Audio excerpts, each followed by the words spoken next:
In the living room, sitting near a table, Euclides and Zanov stare at each other. The latter shovels his legs a little. Ugh, how can Japanese people stand sitting on their knees like this? I think it is because of the level of tolerance. That or their bones are strong. He turns his head to look at his surroundings. The living room is very clean and slick, with a Showa-era feeling to it. His eyes catches a portrait. A family photo of Natase in a business suit, her husband in a suit, and their daughter with a flower clip in her long hair, smiling at the camera. A perfect family life. That is something that we all dream for. But some choose to live by oneself. Not everyone can have that dream so easily.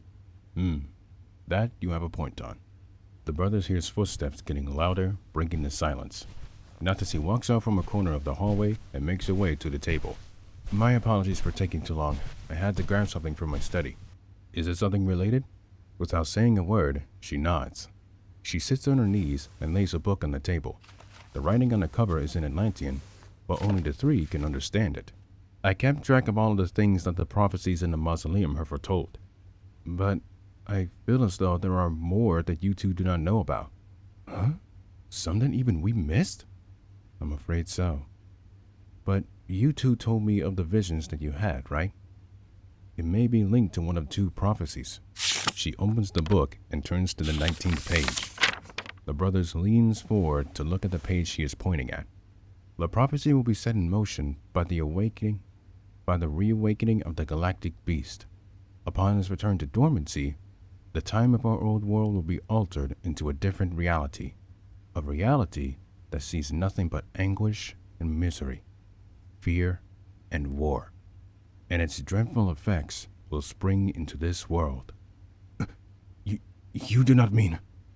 Natase lightly nods her head. That wretched beast.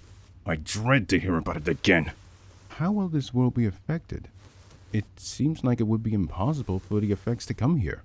She turns to the next page. The mighty sovereign city-state of the Far East will be the ground of where all of the effects will occur. But some will spill into the outside, slowly engulfing the people of the world, including you. The brother's eyes widens a little. Academy City will be the place where it will all begin? Indeed. However, there will be others that will lead into the most horrific prophecy of them all. The Great Apocalypse.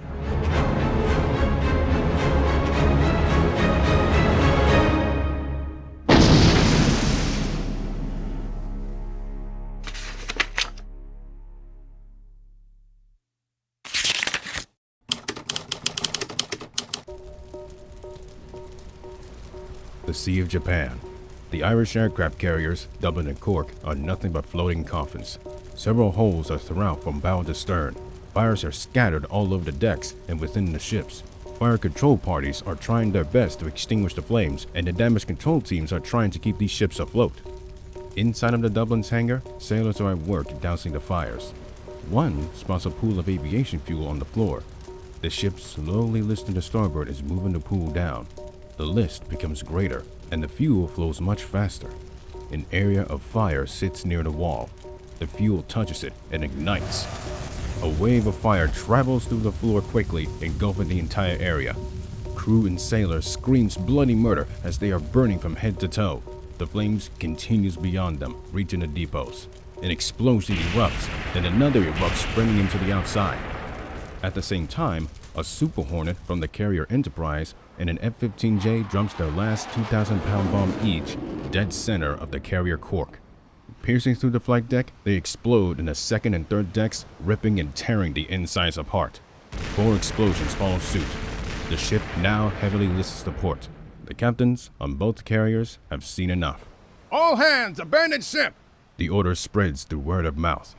Throughout the decks, the crews and sailors jumps into the water. Above, the JASDF and the American fighters looks on, seeing the men and women on both ships jump into the water. Scratch 2 flat tops. Hollingsworth the carrier. Scratch 2 flat tops, over. The captain of the Lexington, Thomas Fletcher, looks to Admiral Halsey. They did it. The Admiral responds with only a nod. In the headquarters of the Kamijou Air Base, a transmission comes through. Command, this is Amari. Enemy carriers neutralized. 1 corner of our fighters are lost. Awaiting further orders, over. Roger. We've detected 100 stragglers heading back to Academy City. 306, try gaining speed and cut them off. 303rd, return to base. You deserved it. Roger. 9:12 p.m., School District 3. Soldiers of the British 1st Royal Knights Regiment barges into a building. They spot a pile of bodies. Bodies of teenagers and espers who fought against the invaders. They hear two girls' screams coming from another room. Sergeant Oliver Dennis and two of his soldiers rushes ahead. They kick open a door. Immediately, they spot something truly horrendous.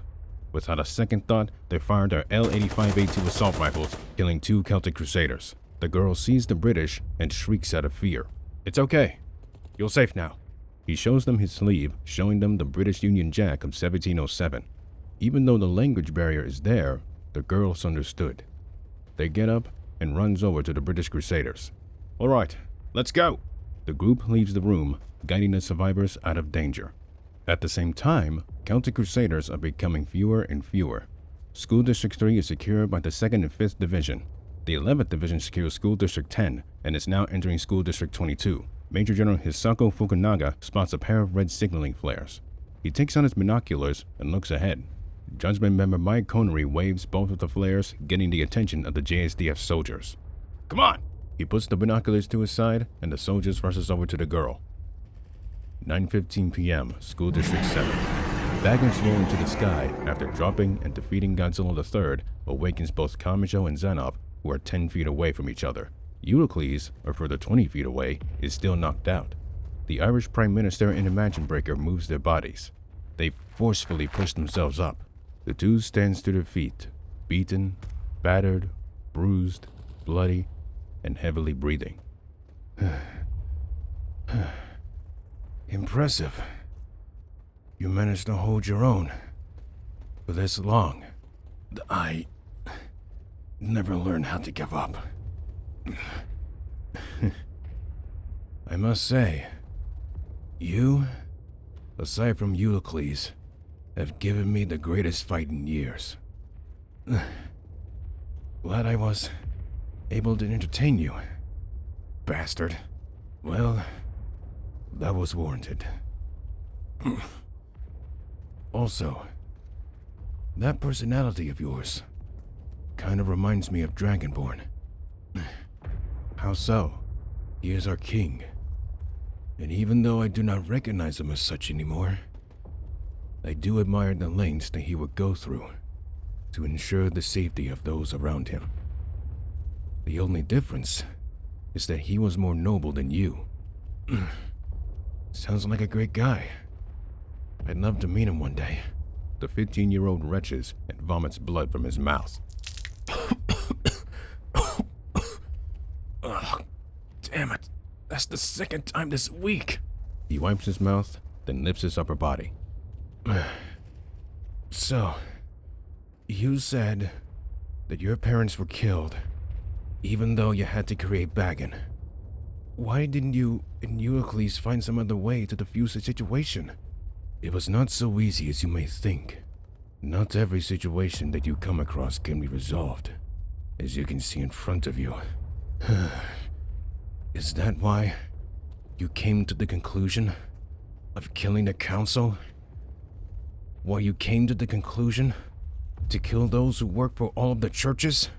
Jonathan utterly scoffs at Touma's question. Let me answer that question with another question. Why must you insist on assisting those who made your life a living hell? Do you have Stockholm Syndrome of some kind? Because if so, you should not be able to have sympathy for your enemies, including me. Kamijou lowers his head, covering his eyes with his bangs. You know, I don't even know myself. I guess after so many times, even the most despicable people I've met manage to redeem themselves. Redemption? That can only go so far until your past deeds are brought up again. However, here is one factor that will never allow me to be redeemed. Fear. Huh? It was fear of losing my only flesh and blood to the council that drove me to kill them. It was fear of losing my only daughter that has led up to this point. So please, boy, never again mention the word redemption to me. Kamijou raises his head, staring down at the bloody Xenoph. So that's it? I'm very sorry that your wife was killed. But do you think that all of this, because of what you did, will achieve peace? No, I do not! The quickest and the most honest answer Touma has received, which shocks him. Yes, my overreaction led us to this. But you cannot say that it was unjustified. This world, upon full discovery, is full of corruption and manipulation. And you, of all humans, should know this better than anyone. Even still, I have no illusions for what I did. But this extends to something that you do not know about. At least, not yet. Regardless of how you think this battle ends, there will be something far greater than what you are used to. However, to get to that point, I want to see if you can fulfill your promise. Xenoph raises his arms up, turning them into fists. Kamijou does the same. Despite the level of exhaustion, they continue on. They hear the scatter of footfalls. They look to the side, spotting a 15 communications platoon, swords drawn and all. Mr. Prime Minister, both carriers are sunk. Any survivors? They're currently swimming towards land, but we expect that they'll be captured by the Japanese Coast Guard. It is expected. But they know the procedures when it comes to that. Same when I told the pilots of the B-84s. Though, some decided differently. There are revisions at this moment. We'll make sure that the people who chose to fight will pay. My orders are to eliminate what makes this city thrive. And only when you are attacked by the inhabitants may you act. And I can hear those who are committing crimes against humanity. Disgusting. Kamijou becomes shocked hearing his words. Another thing, Kamijou. I am able to access the minds and thoughts of my soldiers at my command. And if you may think that I will not do anything about what they are doing, then you are a massive idiot. Well, at least you have some morals. The old code of chivalry. And she's the only reason why.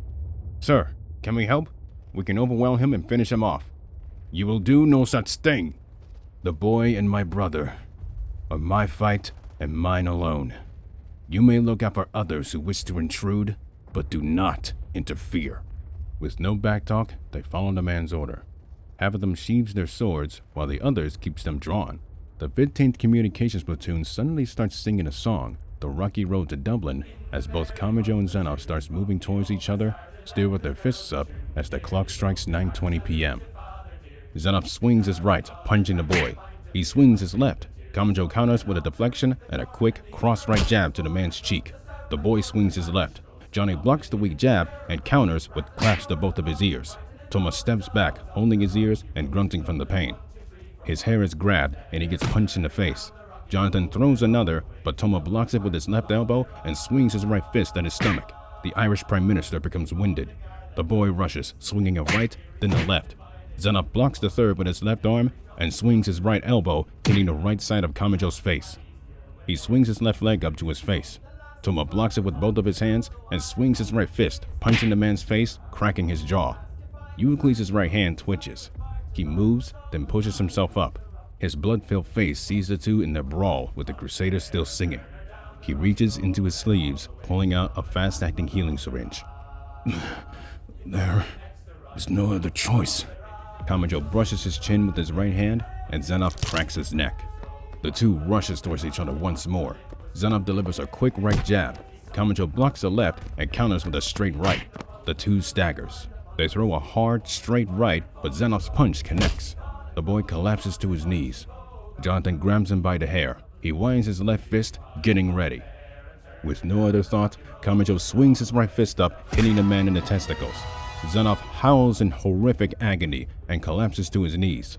Touma stands up, grabs the man's head, and kicks him in the face twice with his knee. Jonathan's nose breaks, and his injured eye socket starts bleeding. He balls up his right fist and gives Kamijou his receipt. The boy screams at the top of his lungs and grabs hold of his groin.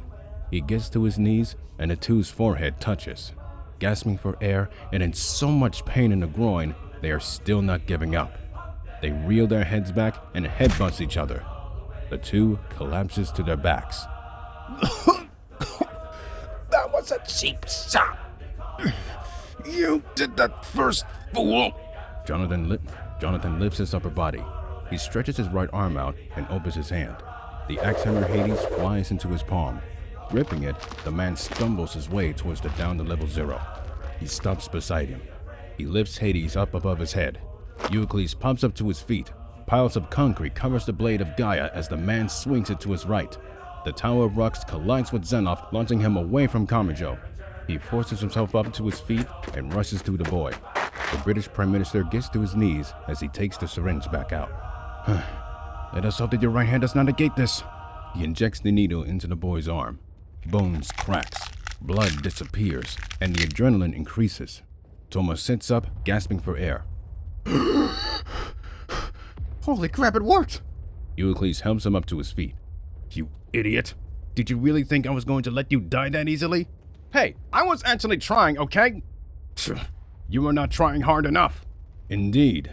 This is no game. You are actually fighting to win. The two looks to Zenoff, sitting up like a zombie and his wounds healing fast. Shame that you will not have any children in the future. Right back at you. A bolt of energy hits the minds of both Atlanteans. They look off to the side, spotting a glowing light. Euclides smiles, while Zenoff lightly grumbles under his breath. The latter looks back. Now then, shall we begin round 2? This is winner take all. School District 22. The 2nd Engineer Battalion of the 2nd Division runs away at a safe distance. They had planted C4 charges at the pile of rubble blocking the entrance to the 3rd level underground. The men gets behind cover 20 yards away, with Mike Connery taking cover with them. Do it! Private Emi Yokota hits the button. The C4 explodes. Piles of rock and debris flies everywhere. The Soldiers and Judgment member looks ahead. The tunnel is at last open. A 20-foot wide opening is all that they can see. Now is their chance. 9:25 p.m., Central School District 7. Bagan walks on all fours along the street, searching for the English nun. Its eyes peek through many alleys to try and find her. Behind the building, 50 yards away, Index, Montgomery, Ultinus, Satan, Uehara, Krupseva, Yubikawa, Suzuri, and the remaining HSPS-15 has their backs against the wall. They feel the tremors of Bagan's footsteps growing stronger and stronger. The middle schoolers and nun are beyond terrified. They dare not to say a word. Yumikawa and Suzuri peeks their heads from the corner. The beast's horn comes into view, and the two backs away. The hand plans down, and the kaiju stops. It sniffs the air and bellows. Ruriko, Kazari, and Elizabeth covers each other's mouths. Bagan lowers its head and peeks down the alley. The humans remain behind cover, trying not to make a sound. It spots no one, but will not be fooled. It lifts its head and peeks over the building. They see its chin hovering above them. The girls are frozen in fear, not willing to move a single muscle. It sniffs the air once more. Then it growls. Its nose horn glows bright white. Then it stands on its two legs. White aura engulfs the English nun. Elizabeth notices as her body starts to ascend. She cries out for help. Uehara and Satan grabs her hands, but they are pulled up. Ultinus falls, but grabs onto the former's collar. The girls and former magic god gains altitude as the anti-skill officers opens fire. The middle schoolers look down.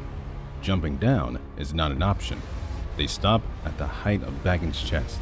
Aura surrounds the girls and Ultinus, trapped with the nun. It lifts his arms up and opens its hands. Like two walls, they close in on each other. The girl screams at the top of their lungs. But suddenly, they stop from a true clap. The girls opens their eyes, seeing the hands only inches from their bodies. Then, They spot someone. Kaori Genzaki uses her back on the left hand and her feet on the right. She strains her body as she tries to keep them separate. The blue glowing Escalon sword smashes onto the side of the beast's head. The white aura disappears. The Saint of the Far East grabs the girls and lands on the ground next to the officers and Russian nun. We'll hold it off! Get out of here! As the group runs away, Bagan swings his head, launching Orwell away. It fires its white plasma breath directly at the group. Set to 0. The blast turns into green zeros, then disappears. The Saint stands their ground as the group continues to run. The Saint jumps up into the air. The seven heavens, Hrunting, and red glowing Escalon swords clashes with the nose horn of Bagan. Hades and Gaia clashes, creating a shockwave, and Kamijou waits for his opportunity. As every minute passes, the exhaustion becomes apparent on both sides, but they refuse to give way.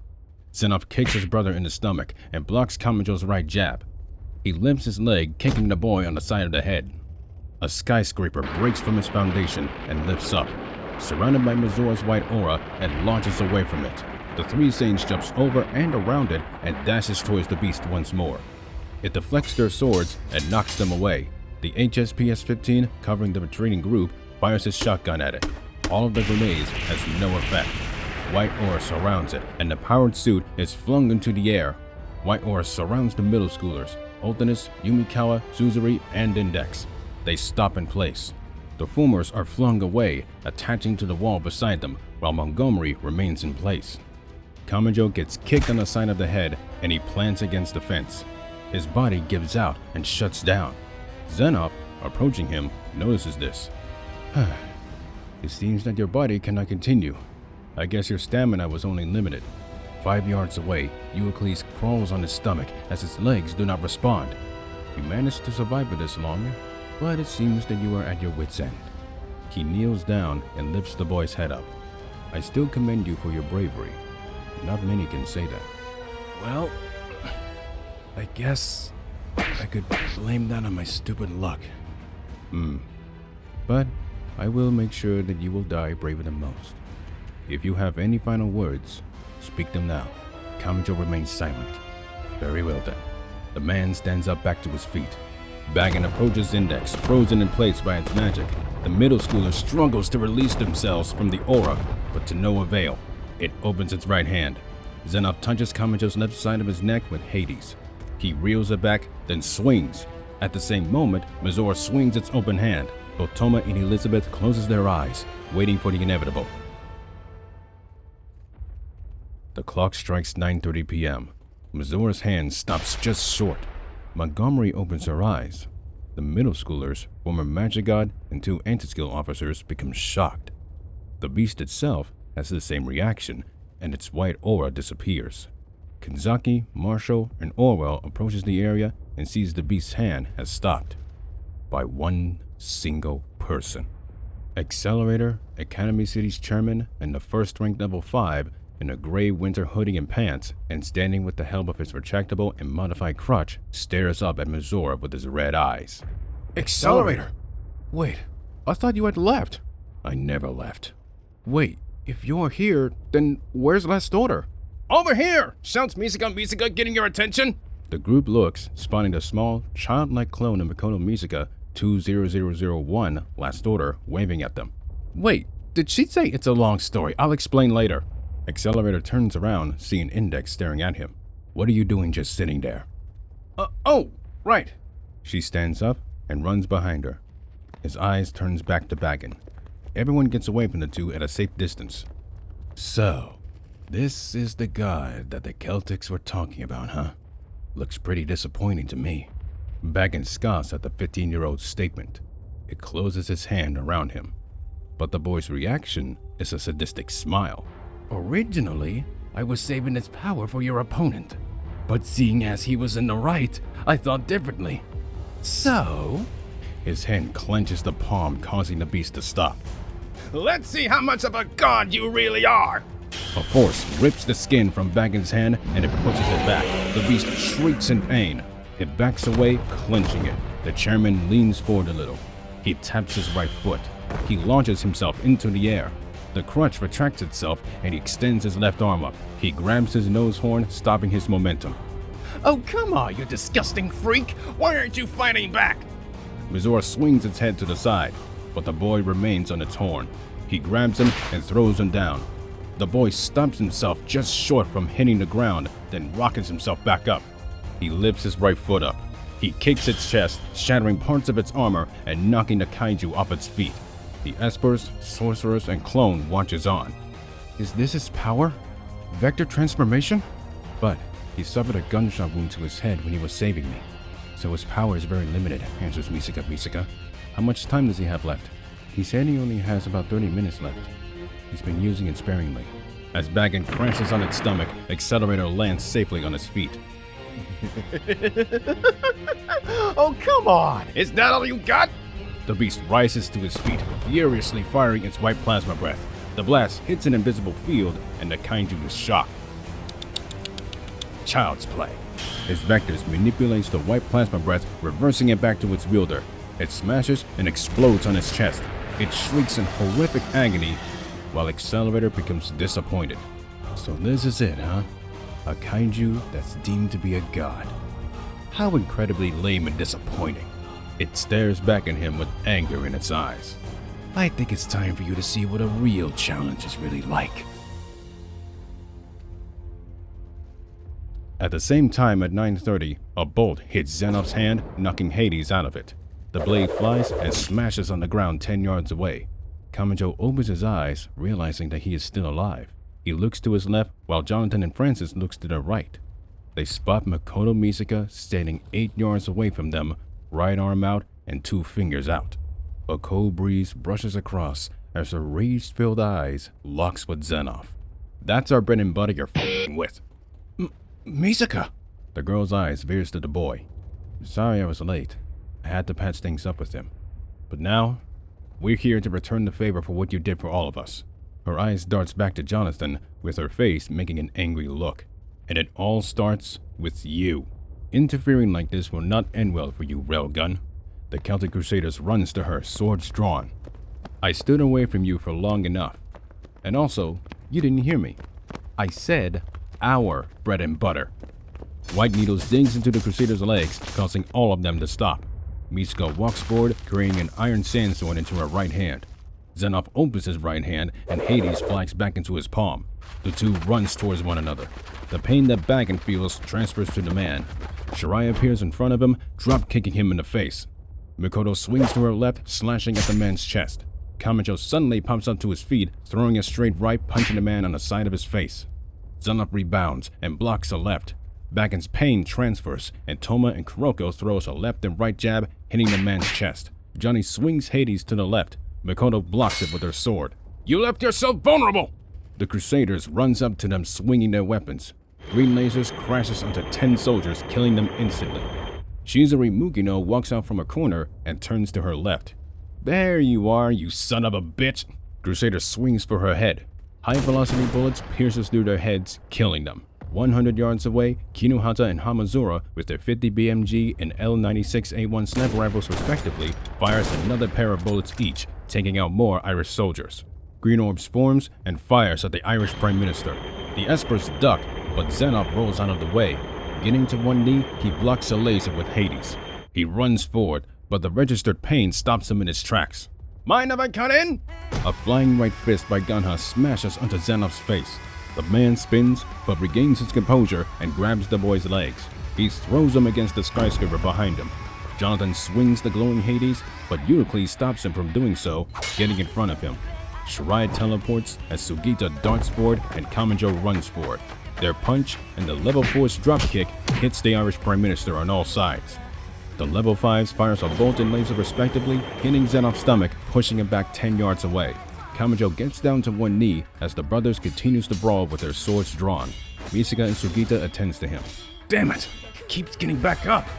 There's gotta be a way! As white plasma breath is reflected at Bagan, Xenop's chest becomes charred. White needles from Shirai pierces on the man's pant leg, restricting the man's movement to the concrete. Accelerator's smile and sadistic look returns as he stares at the beast writhing in pain. Hey, I've been wondering, do you have bioelectricity through your body? Let's find out together! The chairman dashes forward, slamming his open right hand on its chest. The beast's armor breaks, then the skin explodes, bursting blood out like a sprinkler. Xenop's chest bursts open. The man screams in agony. Something glints, getting Euclid's attention. He looks into the chest, then his eyes widens. The Toulon! Hearing him, Kamijou looks to Sugita. Hey, I can't believe I'm saying this, but throw me! What? What is this level 0 thinking of? Sugita smiles. Damn. Same old Kamijou, same amount of guts. He grabs the boy by his hoodie. Francis grabs the Toulon and rips it from the rib. Your reign ends! He tosses it up in the air and slices the Toulon with his broadsword. Xenop's bleeding stops. White ore covers his body as well as Bagan's. The light shines brighter than the fires of the city. All right, Jonathan. I'll give you this. This is the first time that I won't be able to destroy your illusions, since you said you don't have any. But Sugita takes a step forward. He builds up his swing. It's time to fulfill my promise. Sugita throws the Imagine Breaker. The blade flies at 80 miles per hour. Euclid steps aside. A promise? Just for you! The Imagine Breaker's right fist smashes onto Xenop's face. As the boy lands on his feet, he thrusts it, pushing the man down. The back of Jonathan's head smacks against the concrete, and his body bounces like a ball. Bagan utters a cry as it falls backwards and the light disappears.